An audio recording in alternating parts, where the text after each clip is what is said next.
सुशांत के करीबी गणेश और अंकित खुदकुशी की थ्योरी पर पूरी तरीके से सवाल उठा रहे हैं। इन दोनों का मानना है कि सुशांत का मर्डर हुआ है और इन सवालों के बीच में है सिद्धार्थ पिठानी, जो 14 जून को सुशांत के घर पर थे।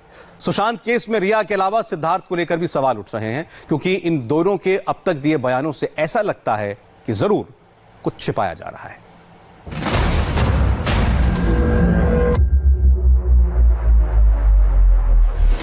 एक्टर सुशांत सिंह राजपूत की मौत के दो सबसे संदिग्ध किरदार हैं, रिया चक्रवर्ती और सिद्धार्थ पिठानी। सुशांत के साथ रिया का किस्सा छन छन कर रोजाना बाहर आ रहा है। करीब हर रोज रिया के रहस्य से पर्दा उठ रहा है।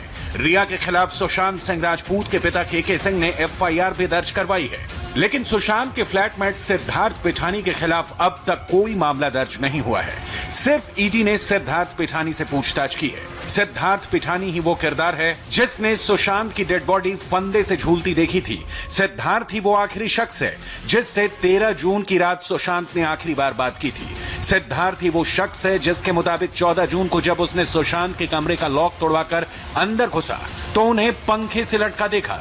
लेकिन अब तक ना तो रिया ने और ना ही सिद्धार्थ ने सुशांत की मौत को लेकर कभी कोई संतोषजनक बयान दिया है। लिहाजा सवाल उठता है कि क्या सिद्धार्थ पिठानी और रिया के बीच भी कुछ कनेक्शन है जिसके तार सुशांत की मौत से जुड़े हैं? क्या सिद्धार्थ पिठानी सुशांत के साथ रिया के रिश्ते को लेकर कुछ छिपा रहे हैं? क्या रिया सिद्धार्थ पिठानी के बारे में सब कुछ सच सच बता रही है? क्या सिद्धार्थ पिठानी रिया को बचाने की कोशिश कर रहा है? क्या रिया सिद्धार्थ को बचाने की कोशिश कर रही है? क्या दोनों के बीच कुछ ऐसा है जो अब तक जांच एजेंसी के रडार पर नहीं आ पाया है? इन सवालों का जवाब फिलहाल हवा में है, क्योंकि मुंबई पुलिस ने इन दोनों से सख्ती से पूछताछ की जरूरत ही नहीं समझी। बिहार पुलिस को इसका मौका ही नहीं मिला और सीबीआई ने अब तक फुल ऑन इन्वेस्टिगेशन शुरू ही नहीं की।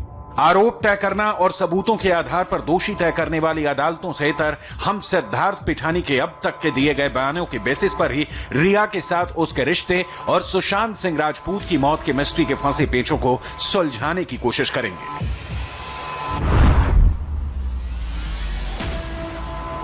सिद्धार्थ पिठानी सुशांत को करीब करीब रोजाना दवाएं दिया करता था। यह साबित हो चुका है कि ये दवाइयां रिया लाती थी, लेकिन सिद्धार्थ पिठानी सुशांत को किन दवाओं का रोजाना डोज देते थे, सिद्धार्थ कहता है कि उसे पता ही नहीं है। सिद्धार्थ पिठानी रिया और सुशांत के रिश्ते को लेकर कुछ भी जानकारी नहीं होने का दावा करता है, लेकिन यह कैसे हो सकता है कि कोई साल भर किसी का फ्लैटमेट रहे और बगल के कमरे में कौन किससे मिलता है, क्या बातें करता है, दोनों के बीच क्या चल रहा है, उसे पता तक नहीं हो।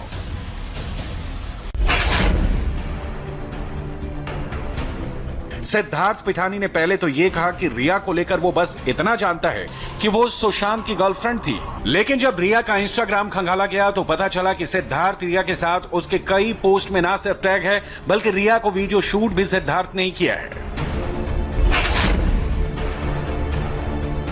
रिया और सिद्धार्थ के बीच बातचीत की जो कॉल डिटेल सामने आई है वो कई सवालों का जन्म देती है। पिछले 1 साल के फोन कॉल डिटेल्स जो सामने आए हैं उसके मुताबिक रिया ने सिद्धार्थ पिठानी से फोन पर 101 बार बात की है, यानी सिद्धार्थ और रिया जरूर कुछ छिपाने की कोशिश कर रहे हैं। सवाल है क्यों?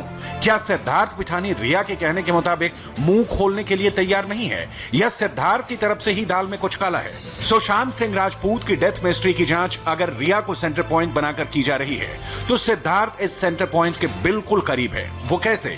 जरा सिद्धार्थ के अब तक के बयानों को देखिए। सिद्धार्थ पिठानी के 2 तरह के बयान। सुशांत की डायरी के पेज फटे होने को लेकर उनके फ्लैटमेट सिद्धार्थ पिठानी ने 2 तरह के बयान दिए।